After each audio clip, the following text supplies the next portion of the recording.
wujud syukur dan bentuk terima kasih kita sebagai hambanya kepada Allah Subhanahu wa taala atas berbagai karunia dan kenikmatan yang Allah Subhanahu wa taala anugerahkan kepada kita. Nikmat iman, nikmat Islam, pun demikian dengan nikmat-nikmat yang lainnya termasuk nikmat kemudahan kita di dalam menuntut ilmu, dalam bermajlis, pun demikian dalam mengkaji ayat-ayat Allah Subhanahu wa taala dan sunnah-sunnah Rasulul Karim sallallahu alaihi wasallam. Ini adalah salah satu di antara nikmat yang perlu kita syukuri. Termasuk di antaranya adalah kesempatan pagi hari ini kita bersama-sama akan melanjutkan hadis yang keempat dari bab yang ke-13. Di bab yang paling akhir, ya, kitab At-Tauhid dari Sahih Bukhari ini ada beberapa bab. Bab yang pertama, bab yang kedua, sampai bab yang ke-13. Dan alhamdulillah hari ini kita sudah sampai pada bab yang ke-13. Di bab yang ke-13 ini ada sekitar 9 hadis. Ya.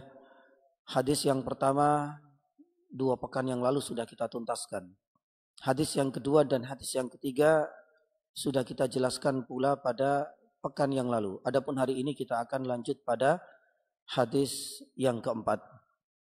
Di bab yang ke-13 Imam Bukhari rahimahullahu ta'ala mencantumkan sebuah judul besar, bab su'alillahi ta'ala. Bab meminta kepada Allah Subhanahu wa ta'ala dengan asma'ul husna, ya, ad-du'a bi su'alillahi, kemudian juga al-isti'adah ya Nabi. Bab meminta kepada Allah Subhanahu wa ta'ala dengan nama-namanya yang mulia, pun demikian dengan memohon perlindungan kepada Allah dengan nama-namanya yang mulia. Di hadis yang pertama, kedua, dan yang ketiga, lebih banyak atau memang menunjukkan bagaimana seorang hamba, sebagaimana yang diajarkan oleh Nabi SAW, doa-doa untuk meminta kepada Allah dengan nama-namanya yang mulia. Adapun di hadis yang keempat ini, kita disunahkan dan dianjurkan untuk meminta perlindungan kepada Allah Subhanahu wa taala dengan namanya yang mulia. Kalau sebelumnya kita meminta hal yang baik, kenikmatan, rezeki dan lain sebagainya, adapun di hadis yang keempat ini Nabi SAW mengajarkan kepada kita doa agar kita dilindungi dari godaan syaitan dengan menggunakan nama Allah Subhanahu wa taala. Jamaah yang dirahmati Allah, doa yang akan kita bahas ini adalah termasuk adab ketika seorang suami mendatangi istrinya. Mungkin pembahasan ini agak sensitif, bahkan kalau kita kaitkan dengan faedah dan pelajaran bisa kita petik, lebih banyak berkaitan dengan fikihnya daripada berkaitan dengan ilmu tauhidnya. Tapi sekali lagi jamaah dirahmati Allah, inilah salah satu di antara zakat kecerdasan Imam Bukhari rahimahullahu ta'ala, karena dari doa ini ada kaitan erat antara ilmu tauhid, ya, dengan hadis Nabi Shallallahu Alaihi Wasallam. Karena Nabi Shallallahu Alaihi Wasallam ketika mengajarkan kepada kita para suami ketika ingin mendatangi istrinya, doa ini dimulai dengan Bismillah. Inilah yang menjadi alasan Imam Bukhari rahimahullahu taala doa ini dimasukkan dalam bab besar, bab berdoa kepada Allah dengan menggunakan namanya. Adapun selebihnya dari pelajaran bisa kita petik dari hadis yang keempat ini lebih banyak berkaitan dengan dunia fikihnya. Ada 8 faedah yang akan kita sampaikan pada kesempatan pagi hari ini. Yang sebelumnya kita akan bacakan hadis dari riwayat Abdullah ibnu Abbas radhiyallahu taala anhuma.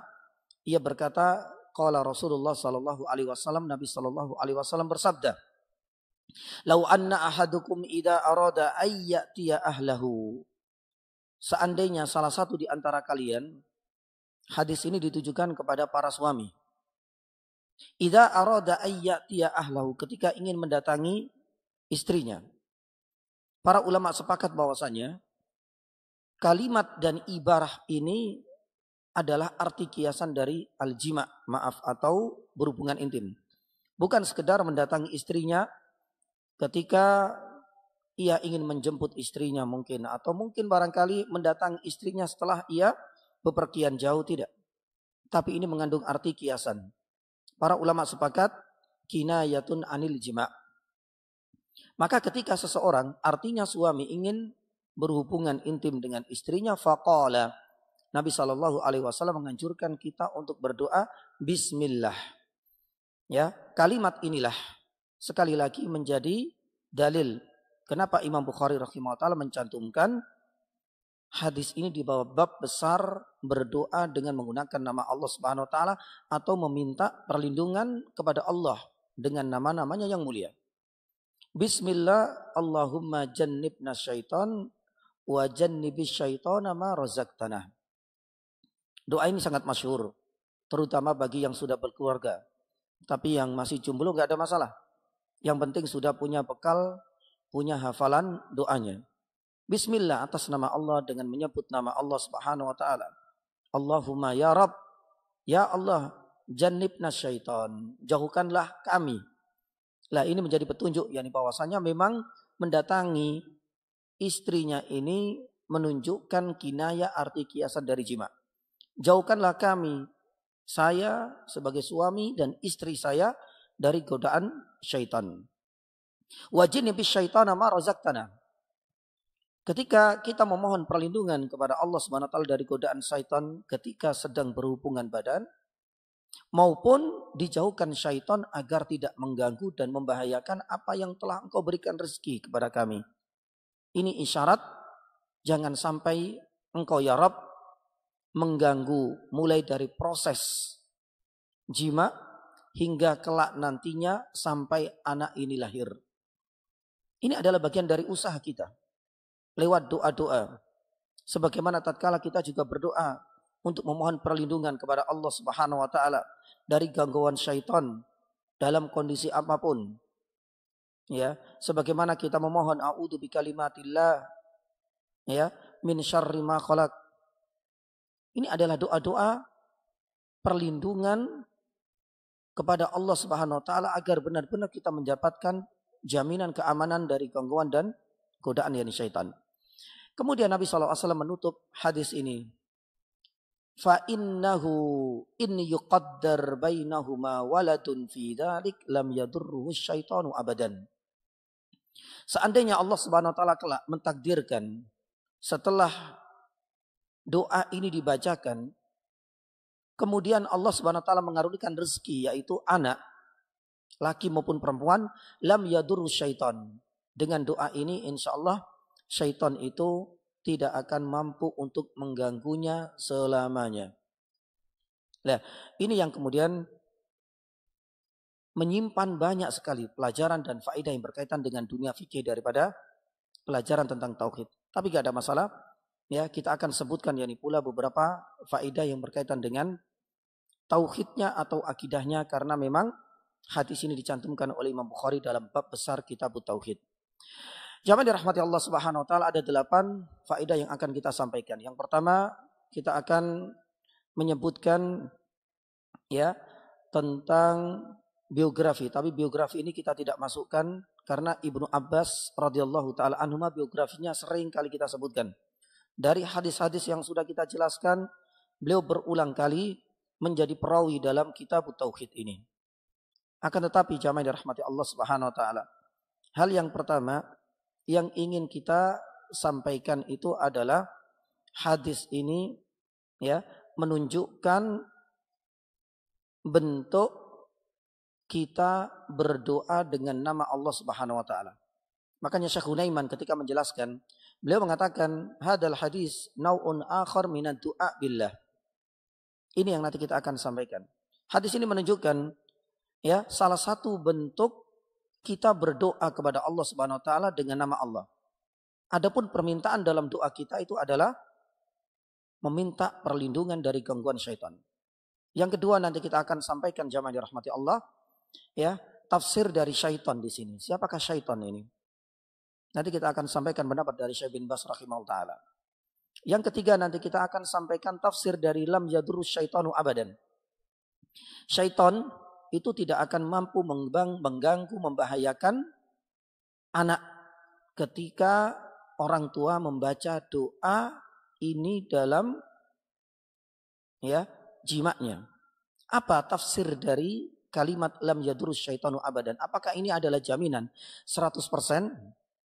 Ya, ini adalah yang ketiga. Adapun yang keempat, yakni jaminan dirahmati Allah, ya dianjurkan untuk membaca doa ini. Ini selebihnya lebih banyak berkaitan dengan faedah fikihnya.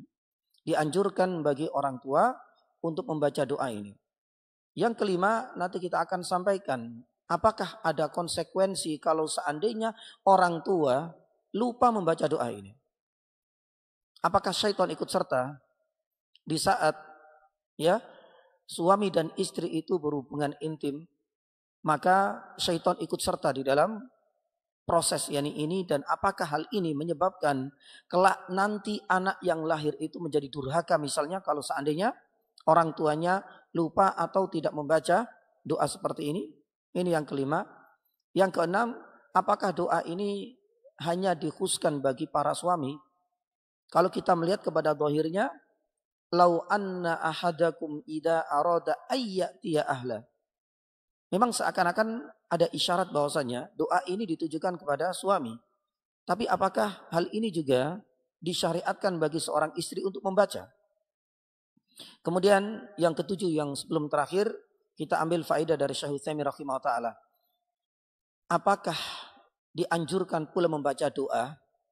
Ya, doa seperti ini ketika dalam proses bayi tabung.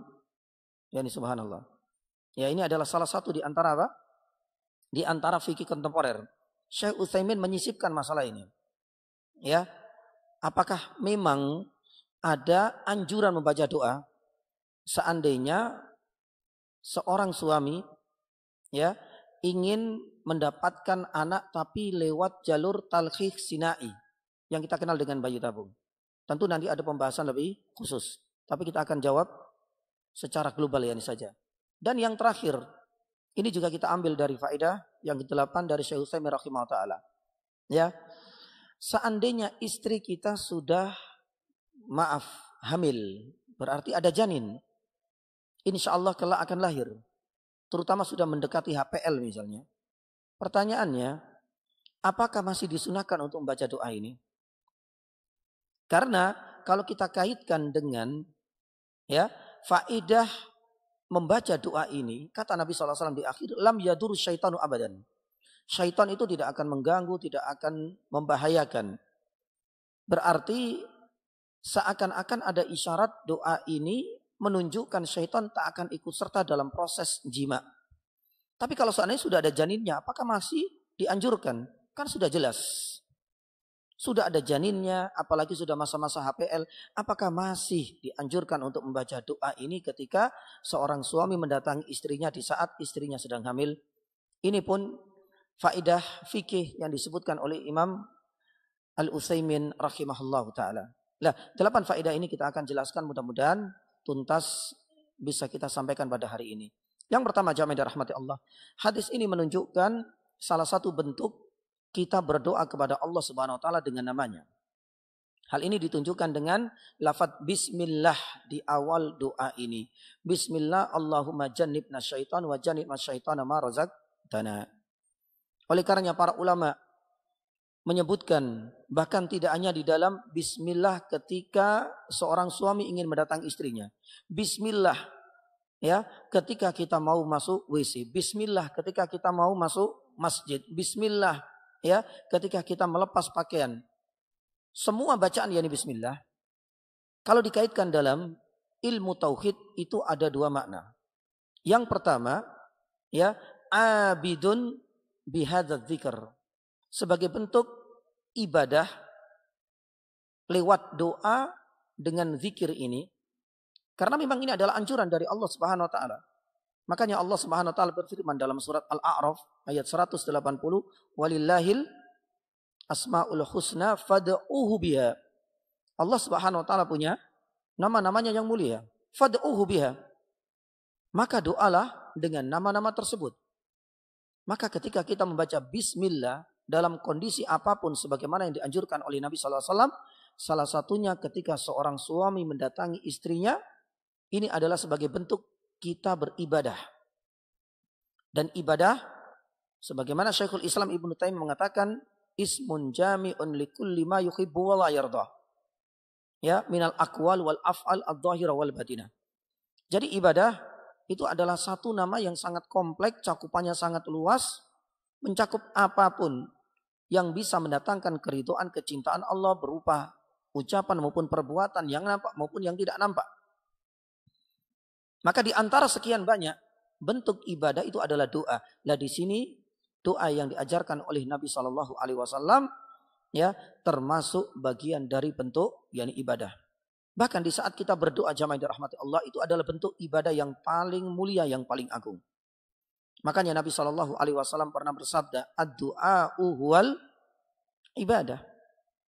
Ya, karena doa itu adalah kunci dari ibadah dan intisari dari ibadah itu adalah doa. Itulah yang dipahami oleh banyak yakni para ulama. Sebagaimana tatkala kita memahami sebuah hadis Nabi Shallallahu Alaihi Wasallam, ad-dinun nasihah, intisari dari agama itu adalah nasihat, dan nasihat itu adalah kunci dari tegaknya agama ini.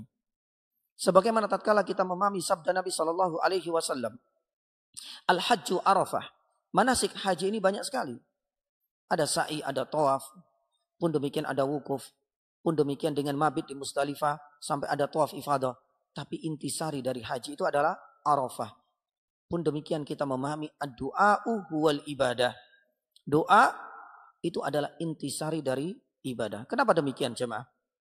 Ya, karena tatkala kita berdoa kepada Allah Subhanahu wa taala itu menunjukkan satu lemahnya dan hinanya kita di hadapannya Azza wa Jalla. Menunjukkan butuhnya ketergantungan kita kepada Allah Subhanahu wa taala. Makanya ketika kita itu berdoa dan merasakan menjiwai begitu rendahnya kita, hinanya kita di hadapan Allah Subhanahu wa taala, ya, maka itu adalah salah satu di antara syarat terpenuhinya yakni doa kita. Kemudian yang kedua, ketika kita berdoa, kenapa itu menjadi intisari dari ibadah? Selain menunjukkan kerendahan kita, dengan kita berdoa itu menunjukkan bahwasanya Allah yang kita minta itu maha kuasa, maha mampu untuk mewujudkan semua keinginan kita. Makanya kita meminta kepadanya.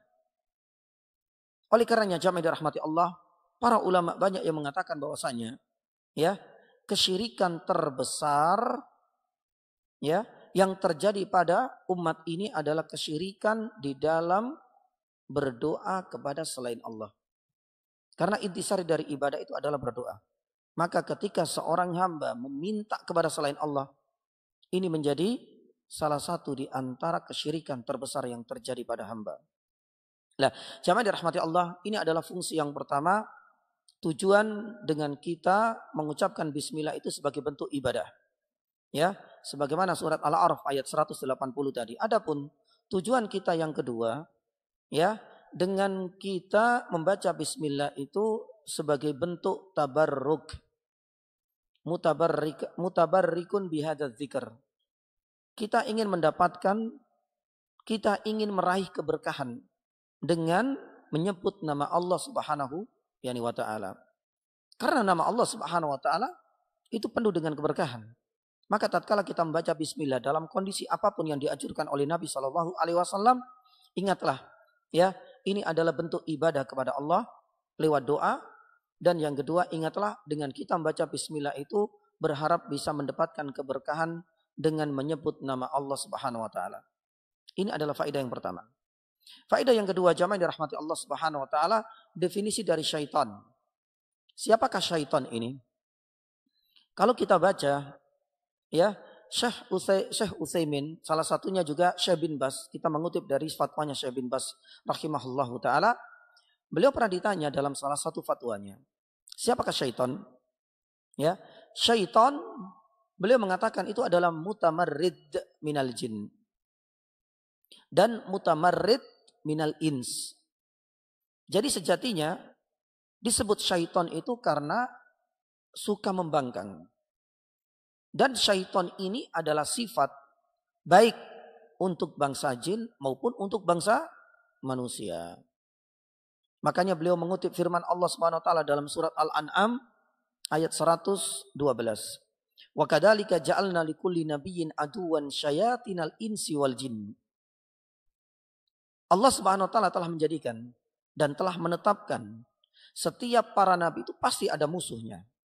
Dan musuh bagi para nabi pun demikian dengan kita itu ada dua. Syayatinal ins wal jin. Baik syaitan yang mutamarrid membangkang, tidak mau menerima ajakan kita, ajakan dakwah Nabi Shallallahu Alaihi Wasallam, baik dari bangsa jin maupun dari bangsa yakni manusia. Nah, itulah yakni syaitan definisinya dan maknanya. Akan tetapi jamaah dirahmati Allah Subhanahu Wa Taala, syaitan ini kata para ulama sebagaimana dinukil dari perkataan Ibnu Abdul Bar. Ya, disebut syaitan itu karena al-khabith. Ya, karena ia punya perangai yang buruk. Ya, akan tetapi jenis yakni syaitan dari golongan jin yang ishtadda quwwatuhu, yang punya kekuatan yang super, itu disebut dengan apa? yakni ifritun. Sebagaimana disebutkan dalam surat Al-Qasas ketika Allah SWT menceritakan kisah Nabi siapa? Maaf, dalam surat An-Naml ketika Allah SWT mengkisahkan Nabi Sulaiman alaihi salam yang meminta untuk memindahkan apa? yakni singgasana Ratu Balqis. Qala ifritun minal jin. Disebut yakni ifrit itu karena apa? Ishtadda quwwatu, kata Ibnu Abdul Bar. Memiliki kekuatan yang luar biasa, super. Adapun yang bengal, yang mutamarrid, yang suka durhaka, ya itu disebut dengan syaitanul minal jin. Nah, jamaah dirahmati Allah, akan tetapi nama syaitan ini tidak selalu ya berkaitan dengan bangsa jin, jenis jin.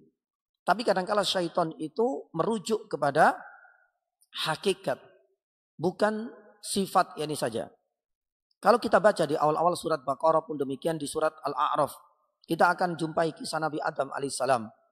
Allah SWT firman, fa'azallahumash syaitanu anna fa'akhrajahuma mimma fi. Syaitan ini akhirnya menyesatkan huma, Nabi Adam dan istrinya Hawa. Siapakah syaitan ini? Apakah ini menunjukkan jenis? Para ulama ilmu tafsir mengatakan tidak. Syaitan di dalam kisah Nabi Adam ini baru satu, yaitu yakni iblis. Meskipun syaitan itu sifat untuk orang yang bangkang dari bangsa jin dan bangsa manusia, tapi kadangkala syaitan itu menunjukkan apa? Wujud, yaitu iblis, sebagaimana yang kita jumpai dalam kisah Nabi Adam yang banyak kita temukan di dalam Al-Quranul Karim. Jamaah dirahmati Allah Subhanahu Wa Taala. Oleh karenanya Syekh bin Baz rahimahullah taala mengatakan bahwasanya iblis itu adalah abul jan. Iblis itu adalah bapaknya bangsa jin. Sebagaimana kita mengakui dan mengimani bapaknya bangsa manusia itu Nabi Adam. Ya, maka adanya syaitan itu sifat yang buruk, baik untuk bangsa jin maupun untuk bangsa yakni manusia. Sebagaimana manusia itu ada mukmin dan ada kafir, maka bangsa jin pula ada mukmin dan ada kafir. Akan tetapi kadangkala kita jumpai di dalam Al-Quran, syaitan itu menunjukkan iblis itu sendiri sebagaimana kisah Nabi Adam ketika disesatkan, digoda oleh iblis. Allah Subhanahu wa taala menggunakan lafaz asy-syaitan dan saat itu baru satu-satunya itu adalah iblis. Allahu taala a'lam bishawab. Ini adalah pelajaran yang kedua, definisi dan pengertian dari syaitan. Yang ketiga, jamaah dirahmati Allah, lam yadurruhu syaitanu abadan. Siapa yang membaca doa ini maka syaitan selamanya tidak akan mampu untuk mengganggunya. Apakah ini adalah jaminan 100%? Tidak akan mengganggu proses ketika jima dan tidak akan mengganggu ketika anak itu sudah terlahir di muka bumi ini? Syekh Muhammad bin Shalih Al-Utsaimin menjelaskan ada dua pendapat di kalangan para ulama ketika menjelaskan lafadz ini. Yang pertama, bahwasanya ketidakmampuan jin itu tidak mampu mengganggu secara fisik. Ya. Oleh karenanya beliau menjelaskan, sebagian ulama ada yang mengatakan ketika anak itu lahir, ya, anak itu lahir, sejatinya syaitan di sini dari bangsa jin tentunya ikut serta dalam menonjok. lakazahu. Bahasanya Syekh Utsaimin. Makanya Syekh Utsaimin mengatakan apa?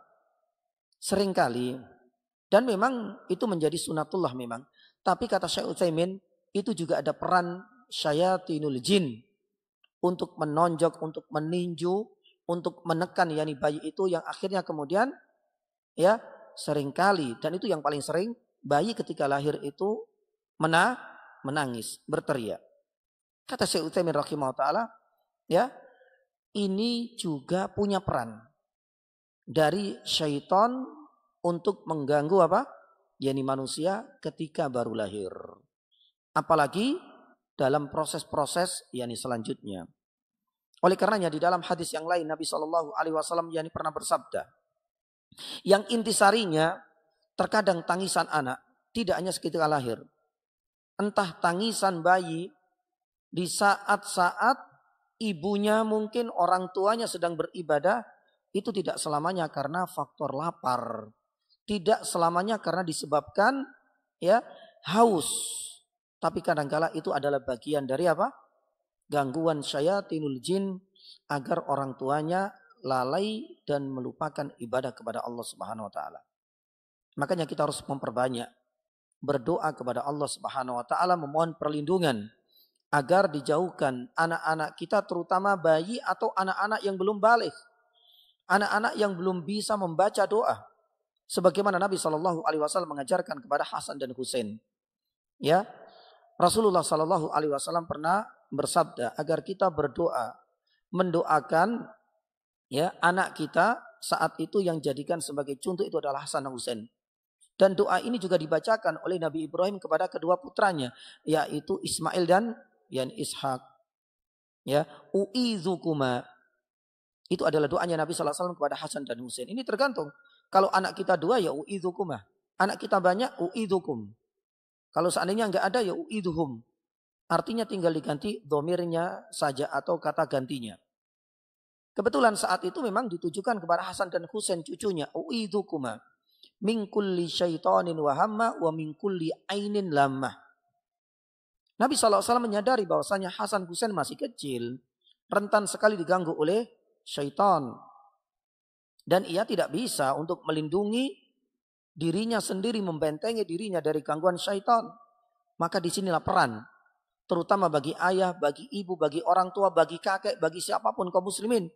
Untuk banyak mendoakan anak-anak kecil. Mungkin barangkali doa ini bisa kita bacakan kepada anak-anak TK. Ya, tidak harus kepada anak kandung yani sendiri. U'idzukuma, kata Nabi SAW ditujukan kepada Hasan Husain, min kulli syaitanin wa hammah. Dari segala bentuk gangguan syaitan, wa hammah. Ada yang mengatakan yani hammah itu adalah ya gangguan dari hewan-hewan yang berbahaya. Wa min kulli ainin lammah. Ini yang paling juga berbahaya, perlu kita antisipasi. Dan aku juga memintakan perlindungan kepada Allah untuk kalian berdua, kata Nabi kepada Hasan dan Husain, dari gangguan apa? Ain, penyakit ain. Penyakit ain ini adalah nyata. Wa min kaunin alamah. Makanya seperti inilah gambaran kita sebagai orang tua, sebagai pendidik, sebagai guru. Jangan merasa bakhil untuk mendoakan anak-anak kecil muslim dan muslimah. Ya, sebagaimana Nabi SAW mendoakan ini bukan kepada putranya, tapi kepada cucunya. Taib.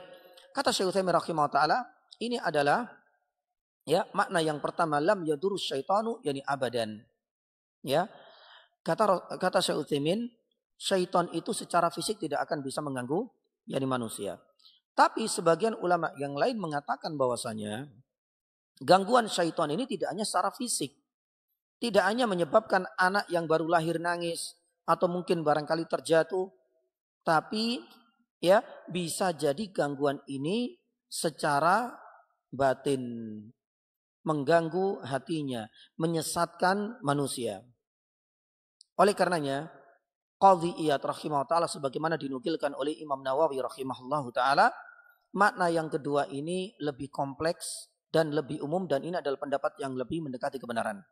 Bahwasanya gangguan syaitan itu tidak hanya secara fisik yani saja.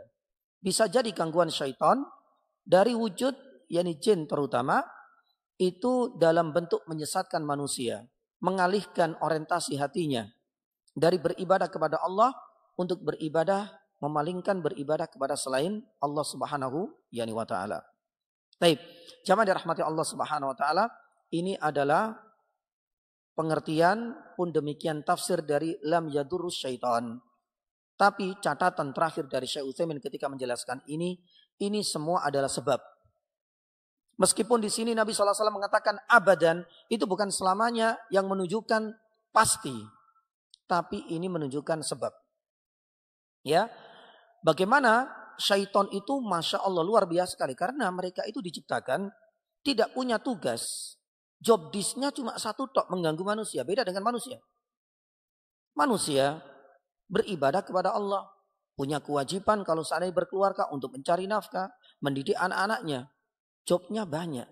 Tapi kalau syaitan cuma satu. Mengganggu manusia. Merekrut sebanyak-banyaknya pengikut untuk menjadi pendamping dan teman nanti di neraka. Maka oleh karenanya jamaah rahmati Allah, ketika Nabi SAW mengatakan lam yadurrus syaitanu yani abadan, itu menunjukkan bagaimana usaha bertubi-tubi berulang-ulang mengganggu manusia, terutama bagi orang yang mungkin lupa atau tidak membaca doa ketika mendatangi istrinya. Ya, bukan berarti kepastian dengan membaca ini pasti akan dilindungi oleh syaitan. Para ulama mengatakan jamaah dirahmati Allah Subhanahu wa taala, ini adalah bagian dari bentuk yakni sebab yakni saja. Karena ya kadangkala seseorang sudah berdoa akan tetapi ya doanya apa? Tidak dikabulkan oleh Allah Subhanahu wa taala. Entah syaratnya tidak terpenuhi atau mungkin barangkali ada penghalang-penghalangannya. Satu contoh misalnya, ada orang kafir. Orang kafir tapi hafal doanya orang muslim ya misalnya. Apakah kemudian jaminan lam yadurrus syaitanu yani abadan? Tidak. Karena ada penghalang kekufuran. Ya. Apakah mungkin? Ya kita anggap mungkin yani saja. Karena saat ini yang namanya assalamualaikum bismillah. Orang kafir non muslim pun sudah banyak yang hafal bahkan lebih fasih. Makharijul hurufnya lebih tepat daripada orang muslim yani sendiri. Seandainya ada yang sampai berdoa dengan doa ini dan dia orang kafir misalnya, maka berarti lam yadurrus syaitan. Ini cuma sebab. Sebagaimana kita berdoa. Ya, karena yang menentukan itu adalah Allah Subhanahu wa taala. Sebagaimana kita memahami sebab itu, manakala kita ingin punya keturunan lewat sebab apa? Menikah. Tapi ketika menikah enggak semua orang itu mendapatkan keturunan dan anak. Sebagaimana juga doa. Doa ketika kita memohon perlindungan agar tidak diganggu syaitan di dalam proses yani jima atau ketika kita mendapatkan yani anak, ini adalah usaha sebab. Tapi kalau seandainya qaddarallah, Allah Subhanahu wa taala menakdirkan ya, hal itu bisa membahayakan anak kita di kemudian hari, ya, itu adalah hak bagi Allah Subhanahu wa taala.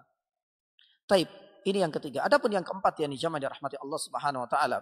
Para ulama yani mengatakan bahwasanya hadis ini menunjukkan anjuran, menunjukkan sunnahnya. Ya, sunnahnya kita membaca doa ini. Makanya para ulama mengatakan ini bukan hal yang wajib. Ya, tapi sangat dianjurkan bagi pasutri, pasangan suami istri ketika seorang ayah atau suami ingin mendatangi istrinya dianjurkan untuk membaca doa ini. Oleh karenanya jamaah dirahmati Allah Subhanahu wa taala, ada sebuah kaidah yang disampaikan oleh Syekh Muhammad bin Shalih Al-Utsaimin rahimahullah taala. Hampir semua doa-doa yang berkaitan dengan tazkiyatun nufus, berkaitan dengan al-adabiyah itu mentok sunnah muakkadah. Ya, sebagaimana yang kita baca dalam doa-doa seperti ini dan doa-doa apapun. Itu mentok hukumnya sunnah muakkadah. Tapi kalau seandainya doa-doa itu masuk dalam ibadah murni, maka berarti masuk dalam kategori hukumnya wajib. Misalnya, ya kita sholat. Karena sholat itu memang secara hukum asalnya, secara maknanya itu adalah doa. Makanya kita bersolawat kepada Nabi SAW, dikatakan sholat itu adalah bagian dari bentuk kita berdoa. Pun demikian dengan sholat 5 waktu misalnya, di situ ada unsur doa. Kalau seandainya ya doa-doa itu murni kaitannya dengan ibadah, maka hukumnya yani wajib. Wallahu taala alam yani bisawab. Kemudian jamaah dirahmati Allah Subhanahu wa taala, yang kelima yang ingin kita sampaikan itu adalah ya, apa hukumnya? Adakah konsekuensi bila seseorang itu lupa membaca doa ini? Ya, membaca doa ini, apakah ada konsekuensi syaitan ikut serta dalam proses jima, dan apakah ada ya resiko kelak anaknya akan lahir menjadi anak yang durhaka misalnya? Jamaah dirahmati Allah Subhanahu wa taala, kalau kita melihat di dalam surat Al-Isra ayat 64, Allah Subhanahu wa taala firman, penggalan ayatnya, wasyariku fil amwali wal aulad. Fil aulad wasyarikhum. Jin ketika mengganggu manusia itu ikut serta. Di dalam harta manusia pun demikian anak-anak. Lah, ayat inilah yang sering kali juga dikaitkan. Karena ada salah satu di antara ulama ilmu tafsir, Imam Mujahid, murid seniornya dari Ibnu Abbas radhiyallahu taala anhuma, menjelaskan bahwasanya wasyarikum fil amwali wal aulad. Syaitan ikut serta musyarakah di dalam mengganggu manusia baik dalam hartanya maupun yakni anak. Kata Imam Mujahid rahimahullah taala, salah satunya bentuk musyarakah syaitan itu adalah ikut serta di dalam proses jima ketika orang tua tidak membaca doa. Ya, makanya riwayat dari Imam Mujahid ini yang kemudian seringkali dikaitkan dengan yadurruhu syaitan. Syaitan itu akan mudah untuk mengganggu ketika orang tua tidak membaca doa ini. Akan tetapi ya jamaah dirahmati Allah, pendapat yang lebih mendekati kebenaran jamaah dirahmati Allah, bahwasanya lupanya ketika lalai seorang ayah membaca doa ini di saat berhubungan intim dengan istrinya, ya, para ulama mengatakan ini adalah salah satu sebab. Bukan satu-satunya kelak anaknya akan lahir menjadi anak yang durhaka. Syaitan itu ikut musyarakah, ikut serta dalam jima. Kata para ulama menurut pendapat yang lebih mendekati kebenaran, ya, ini tidak tepat. Ya, hanya saja ada pendapat dari Syekh Al-Albani rahimahullah taala. Syekh Al-Albani mengatakan kalau seandainya seorang ayah atau suami yang memang kebiasaannya membaca doa sebelum mendatangi istrinya, kemudian suatu saat dia lupa membaca doa, kata Syekh Al-Albani rahimahullah taala, Allah Subhanahu wa taala masih memberikan jaminan penjagaan kepada orang tersebut. Ya. Karena hadal amru muta'alliqun bil ghalabah. Kembali kepada kebiasaan. Ya, namanya manusia, Rabbana la tu'akhidna in nasina au akhtana. Karena memang nisyan, lupa itu adalah ya karakter dan watak asli manusia. Tapi itu kembali kepada kebiasaan. Kalau kebiasaannya selalu membaca, maka berarti tetap dia itu akan mendapatkan jaminan penjagaan dari gangguan syaitan di saat ia lupa.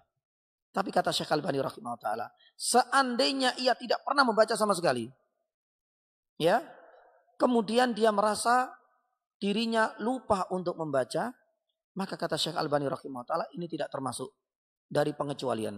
Syaitan akan dengan leluasa menggoda manusia di saat seorang suami atau ayah mendatangi yakni istrinya.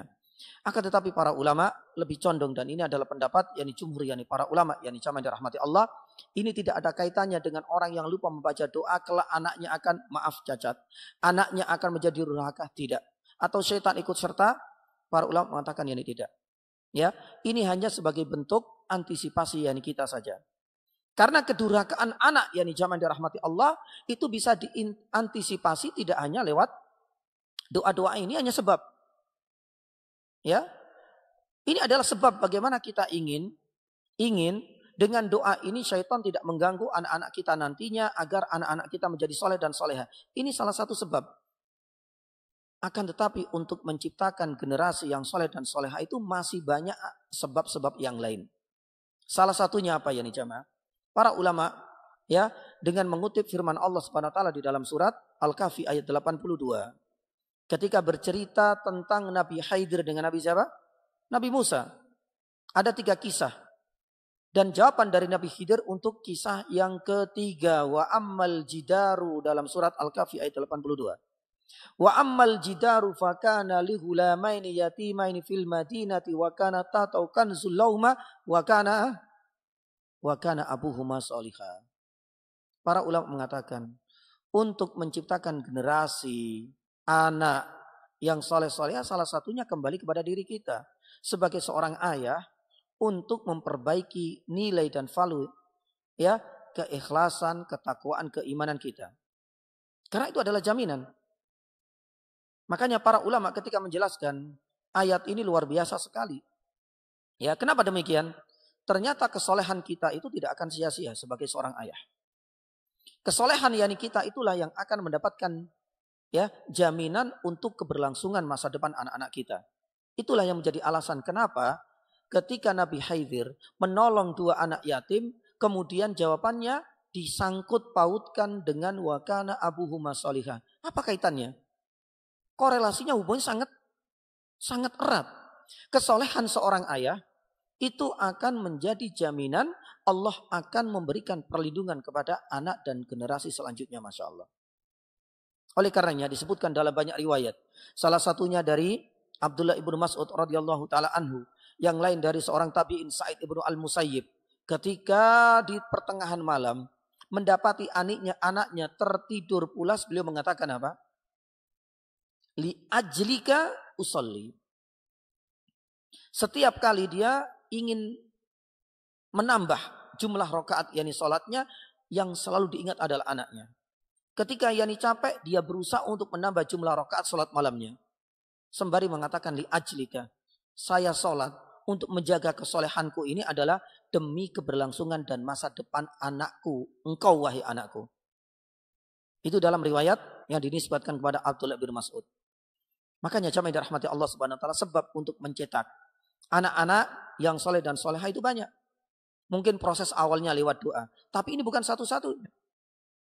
Cara yang lain itu adalah kita sebagai seorang ayah harus memperbaiki kualitas iman dan kesolehan kita. Karena kesolehan kita inilah yang akan bisa menjadi jaminan sekali lagi perlindungan Allah Subhanahu wa taala untuk masa depan anak-anak kita. Makanya Allah Subhanahu wa taala berfirman pula di dalam surat Fussilat ayat 30. Innal ladzina qalu rabbunallahu tsummas taqamu. Ya, orang-orang yang beriman kemudian istiqomah. Ya, ini dikaitkan dengan para ayah, para suami, calon yani sang ayah. Tatanazzal, istiqomah itu memiliki banyak sekali faedah. Salah satu di antara faedah dan keuntungan dengan kita sebagai ayah terutama yang menjaga kesolehan kita, rajin dalam beribadah. Tatanazzalu alaihimul malaikatu alla takhafu wa la tahzanu. Ya. Jangan engkau bersedih. Ini adalah hiburan dari malaikat yang diinstruksikan oleh Allah kepada orang-orang yang sudah meninggal.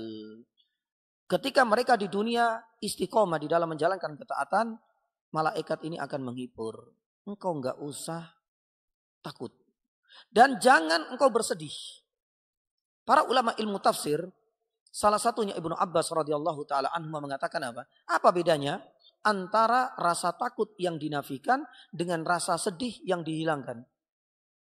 Allah takhafu, gak usah engkau takut karena keistiqomahanmu ketika di dunia akan menjadikan jaminan bagi Allah untuk memudahkan proses perjalanan panjang di kampung akhirat. Allah takhafu, gak usah takut. Memang perjalanan kita kampung akhirat sangat panjang dan berliku. Mulai dari kita menanti di alam barzah, alam kubur. Sampai nanti kita menanti di padang mahsyar. Menunggu giliran untuk dihisab. Sampai yaumul mizan dan sampai perjalanan yang masih jauh dan lama. Allah takhafu. Bagi orang yang istiqomah, malaikat khusus diperintahkan Allah untuk menghibur orang-orang ini. Allah takhafu. Enggak usah engkau takut. Allah memberikan jaminan kemudahan untukmu. Prosesnya akan cepat insya Allah. Wala tahzanu. Nah ini juga penting. Ini yang kemudian menjadi alasan kenapa istiqomah kita selama di dunia, terutama kita bagi seorang ayah, itu akan memiliki imbas dan pengaruh positif untuk anak-anak kita. Allah tahzanu. Engkau yang sudah meninggal ketika engkau istiqomah di atas muka bumi ini ketika masih hidup di dunia, gak usah bersedih. Gak usah engkau sedihkan, gak usah engkau pikirkan nasib anak dan istrimu. Karena istiqomahmu itu akan menjadi jaminan bagi Allah Subhanahu wa taala akan melindungi mereka subhanallah. Ya, makanya seringkali surat Fussilat ayat 30 ini selalu dikaitkan dengan surat Al-Kahfi ayat 80 yakni 2 ini. Ya, wa kana abuhuma yakni salihah. Makanya sebabnya cukup banyak dan beragam. Ya, jangan sampai kemudian kita terpaku hanya dengan doa ini, kalau seandainya lalai pasti anakku akan menjadi anak yang durhaka, yakni tidak. Masih banyak cara lain untuk menjadikan anak kita akan berbakti menjadi anak soleh dan soleha. Salah satunya yakni dengan kita apa? Dengan kita memperbaiki ketakwaan dan keimanan kita kepada Allah. Yang lain misalnya, bukankah Nabi Allah Subhanahu wa taala mengajarkan kita dengan doa misalnya? Sebagaimana doa yang Allah Subhanahu wa taala cantumkan di akhir surat Al-Furqan ayat 74. Rabbana hablana min azwajina wa dzurriyyatina qurrata a'yun. Ini juga usaha dan ikhtiar kita bagi seorang ayah terutama agar kelak nanti anak-anak kita waja'alna lil muttaqina imama, lewat doa, lewat pengharapan kepada Allah Subhanahu wa taala, masih banyak 1001 cara untuk menjadikan anak-anak kita nanti menjadi anak-anak yang soleh dan soleha, sekalipun qadarallah pernah kita lupa di dalam membaca doa ini. Masih banyak cara yang lain. Termasuk diantaranya adalah menanamkan nilai-nilai keimanan, nilai-nilai tauhid, akhlak-akhlak yang luhur dan mulia. Sebagaimana firman Allah Subhanahu wa taala dalam surat At-Tahrim ayat yang ke-6, ya ayyuhalladzina amanuku anfusakum wa ahlikum nara. Sejatinya ayat ini juga ditujukan kepada seorang ayah dan ibu sebagai orang tua agar menjauhkan anak-anaknya dan generasi selanjutnya dari jilatan api yakni neraka. Jadi enggak usah bersedih. Seandainya qadarullah yakni kita lupa, ini bukan menjadi sebab utama dan satu-satunya kelak anak kita akan ya mungkin cacat waliyadzubillah atau menjadi anak yang durhaka, yakni tidak pula. Masih banyak cara-cara yang lain. Wallahu taala alam ya bisawab. Kemudian berikutnya jamaah dirahmati Allah, di antara faedah yang lain, ya, siapakah yang berhak membaca doa ini? Ini yang keenam. Siapakah yang berhak membaca doa ini? Hanya ditujukan kepada suami ataukah istri? Sebagian ulama mengatakan bahwasanya doa ini hanya dikhususkan bagi seorang suami. Karena hadisnya mengatakan lau anna ahadakum ida arada ayyatiya ahlahu. Berarti ditujukan kepada suami ketika ingin mendatangi istrinya untuk baca doa ini. Ya, akan tetapi pendapat yang lebih mendekati kebenaran yang jamaah dirahmati Allah. Kata Syekh yani Jibrin rahimahu taala, pun demikian Syekh Albani rahimahullahu taala. Kemudian Syekh Khalid As-Sabat itu juga mengatakan bahwasanya doa ini berlaku untuk keduanya. Baik bagi seorang suami maupun bagi seorang istri disunahkan, dianjurkan untuk membaca doa ini bersama. Ya, dan ini adalah pendapat yang lebih mendekati kebenaran. Kemudian yang ketujuh, jamaah dirahmati Allah sebelum yang terakhir, ya, apakah perlu juga membaca doa bagi seorang suami ketika ingin melakukan proses yang namanya bayi tabung? Tentu yani jamaah dirahmati Allah, terkait yani bayi tabung ini masih diperselisihkan oleh para yani ulama. Ya, ini termasuk bagian dari fikih kontemporer. Tidak terjadi pada zaman yani dahulu. Oleh karenanya Syekh Utsaimin rahimahullah taala itu pernah ketika menjelaskan yani hadis ini menyisipkan masalah ini. Tentu ini kembali kepada status bayi tabung itu haram ataukah yani tidak. Ya, melalui proses yang tidak wajar. Tapi beliau ya mengatakan apa? Subhanallah. Seandainya kata beliau ada seorang dokter yang benar-benar amanah melakukan proses seperti ini, ya, artinya mengambil air mani seorang yani suami, kemudian diproses yani bagaimana caranya dan tidak sampai bercampur dengan nutfah atau air mani yang lain misalnya, dan dengan izin Allah kata beliau, ya, kelak anak itu dengan izin Allah bisa lahir dengan selamat. Kata Syekh Utsaimin, kalau ada jaminan seperti ini, meskipun beliau mengatakan ada khatarun adim, ini sangat berbahaya. Karena seringkali yang terjadi, ya itu malah sebaliknya. Tapi kalau seandainya benar-benar terjadi dengan jaminan-jaminan dan syarat-syarat yang disebutkan oleh Syekh Utsaimin, maka kata beliau perlu juga seorang suami ya membaca doa ini. Kapan? Ketika inzal. Ya, ketika pas ingin mengeluarkan air yani maninya. Subhanallah, sampai sejauh itu Syekh Utsaimin menjelaskan akan hal ini. Itu dengan catatan ya. Kalau seandainya memang dibuktikan dalam dunia medis melalui rekomendasi dokter yang amanah dan jujur dan prosesnya itu tidak sampai menyelisih syariat. Itu kalau seandainya dia mengatakan demikian. Tapi kalau seandainya ya hal itu tidak terpenuhi syarat-syaratnya dan juga tidak terpenuhi, maka berarti kembali kepada hukum asal. Hal ini haram hukumnya, maka tidak ada sunnahnya seorang suami untuk membaca doa ini ketika mengeluarkan air maninya. Wallahu ta'ala a'lam bishawab. Adapun yang terakhir, yang ke-8, jamaah dirahmati Allah Subhanahu wa taala, ya, terkait apakah masih disunahkan pula untuk membaca doa ini, bismillah Allahumma jannibna syaitan wa jannibis syaitana ma razaqtana, ketika istri kita sudah hamil, apalagi sudah hamil tua. Ya memang dalam dunia medis, maaf, ketika istri sudah hamil tua itu malah disunahkan. Ini menurut penuturan ahli medis. Ya, seorang suami untuk menjimai yakni istrinya. Ini dari penuturan yakni para ahli medis, para dokter. Ya, jangan dibiarkan. Karena ini juga membantu proses persalinan di kemudian hari insyaallah ta'ala. Ya, tapi juga jangan sampai menyebabkan kontraksi yang hebat. Karena ini akan berpengaruh buruk kepada yakni janin. Ya, terutama di masa-masa HPL. Subhanallah yakni jamaah dirahmati Allah. Kalau kita akan dalam dunia fikih, Syekh Utsaimin menyematkan satu masalah terakhir ini. Apakah disunahkan ketika seorang istri sudah jelas-jelas ada janinnya, bahkan sudah masa HPL, disunahkan untuk membaca doa ketika suami mendatangi istrinya.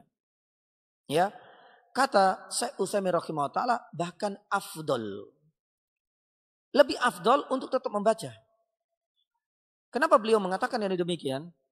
Karena kalau kita melihat dari teks yakni hadis secara tersurat, ya, secara mantuknya seakan-akan hadis ini kan ditujukan bagi seorang suami atau istri ketika proses jima di saat mereka belum diberikan karunia anak, artinya belum ada janin kan, proses yakni jima.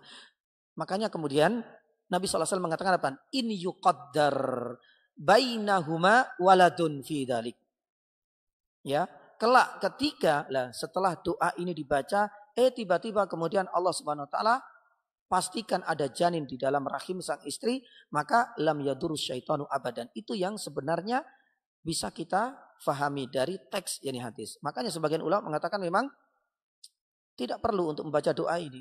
Yang janinnya sudah nyata-nyata ada. Bahkan ini sudah HPL sebentar lagi yakni hadir. Sebentar lagi juga lahir.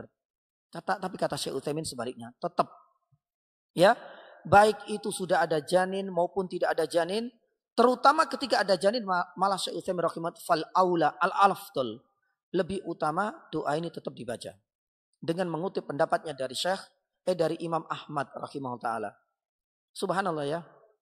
Imam Ahmad ketika mengatakan bahwasanya al-jima'u yazidu fil haml. Sebelum ahli medis di zamannya Imam Ahmad itu malah menyarankan para suami untuk tetap aktif dengan tetap menjaga supaya tidak ada kontraksi di masa-masa istrinya HPL. Imam Ahmad dari tinjauan yakni syar'inya ya itu malah menyarankan untuk tetap ya seorang suami menjimai dan tetap yakni menjaga doa ini. Karena apa? Al-jima'u yazidu fil haml. Bahkan yakni jima'nya seorang suami di masa-masa HPL-nya istri itu semakin menambah, memperkuat yakni janin tersebut. Kata Syekh Utsaimin rahimahullah taala, ya, yazidu fi sam'il walad wa basarihi wa quwwati bi'nillah. Ya, bahkan hal itu bisa memperkuat apa? Kata Syekh Utsaimin rahimahullah taala, as-sama' pendengarannya, indera pendengarannya. Juga memperkuat yakni indera penglihatannya dan juga memperkuat kekuatan yakni fisiknya. Allah taala alam. Ini adalah pendapat dari Imam Ahmad rahimahullahu yakni taala. Maka yakni anjuran untuk membaca doa ini tidak mulu-mulu dikaitkan bagi proses jima ketika mereka belum dikaruniai yakni janin atau belum ada janin yang nampak di rahim sang istri.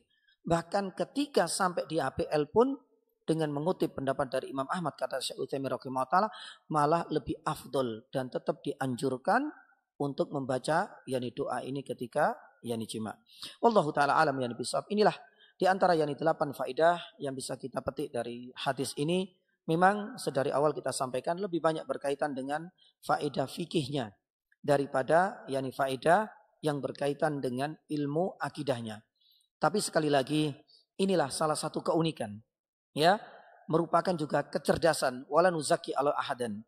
Makanya berkali-kali kita sampaikan ketika kita membaca Sahih Bukhari, yani jamaah dirahmati Allah, ya, Imam Bukhari ini punya banyak keunikan. Kadangkala kalau kita melihat secara kasat mata, kadang nggak ada korelasi dan hubungan antara judul dengan apa? Hadis yang dicantumkan. Kadangkala ada hubungan, ada keterkaitan, tapi kadang-kadang masih jauh. Tapi subhanallah, Imam Bukhari mungkin dalam bahasa kita anti mainstream, ya, selalu menampilkan sesuatu yang mungkin banyak tidak disadari oleh yakni kita para pembaca. Ya istilahnya anak muda itu out of yakni the box. Tapi subhanallah ini adalah salah satu min zakai Imam Bukhari rahimahullah taala, ya, yang mungkin tidak kita sadari, dan itulah ya salah satu yakni alasan ya kita ya mengambil Kitabu At-Tauhid dari Sahih Bukhari rahimahullah taala sebagai yakni kurikulum untuk kajian kita, dan alhamdulillah sudah sampai pada bab yang ke-13. Yani tak lupa saya berterima kasih kepada yani Dr. yani Syekhona Al-Fadil Dr. Yani Safik yang yani dari awal meminta yani saya pribadi untuk mengambil ya tema ini, ya. Imam Bukhari rahimahullah taala punya kelebihan luar biasa, walau nuzaki ala ahadan, dan yang kedua yakni dengan cara yang lain kita hanya mengambil bagian terakhir dari Sahih Bukhari, yaitu bab yakni tauhid. Semoga Allah Subhanahu wa taala mudahkan yang kita untuk menuntaskan beberapa bab yang masih banyak yakni lagi, dan tetap ya pembahasan kita sebenarnya kitab tauhid. Tapi dari hadis-hadis yang disebutkan memuat yakni banyak sekali faedah-faedah. Dulu kita sampaikan ada kadang berkaitan dengan faedah fikih, ada faedah yakni lughawi berkaitan dengan bahasa Arabnya, kadang-kadang ada faedah istimai dan faedah-faedah yang lain dalam dunia tafsir yakni pun kadang-kala kita yakni sampaikan. Tapi semoga bermanfaat. Semoga Allah Subhanahu wa taala pertemukan kita di lain kesempatan. Subhanallah asyhadu alla ilaha illa anta astaghfiruka wa atubu ilaik. Wassallallahu ala nabiyyina Muhammadin wa ala alihi wasallam. Wassalamualaikum warahmatullahi wabarakatuh.